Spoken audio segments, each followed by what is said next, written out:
Hey everybody, I'm Rousseau and I do a little work here and there. It looks like you're back in the Ready Ward. And again, this time we have something a little less related to miniatures. Well, I guess it's moderately related. It depends on what you're doing with this.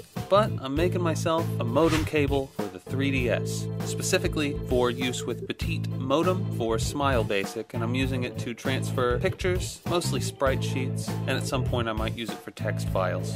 I'll put a link in the description so you can download the program yourself.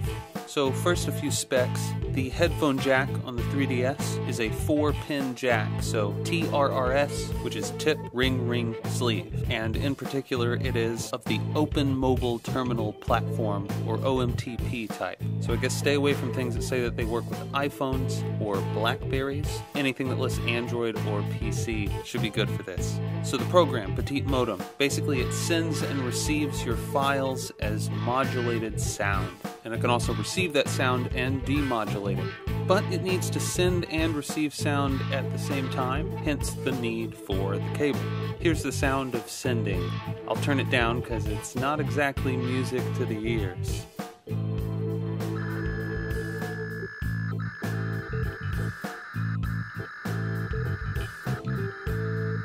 Okay, enough of that. So what do you need? You are going to need a cable from a phone headset. I mean, I guess technically it doesn't have to be a phone headset, but this has a little microphone section on the cable, and I have a hunch that that will be helpful later on.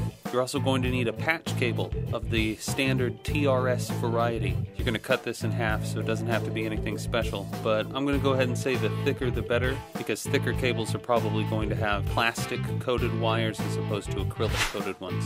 So step one for me was separating that mic section on the cord, and that was easy enough.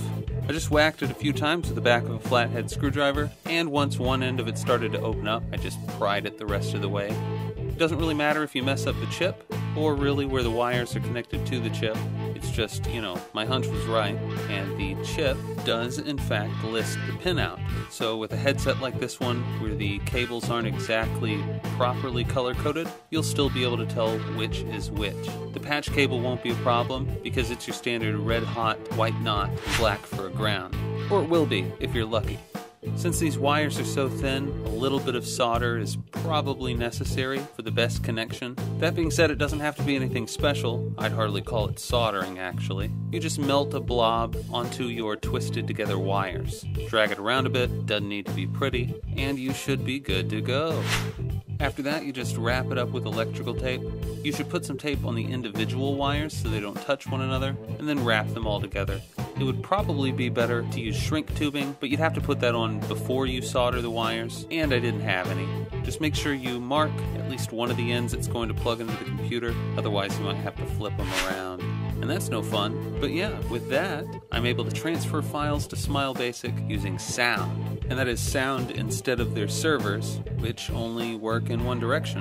What you see now are the fruits of my labor. I've already shown a 32 by 32 sprite of this particular Blood Bowl player, but this one is 64 by 64, which is something I wasn't prepared to transfer by hand, especially considering that you would not have enough slots on a single graphics page to make an entire team this size.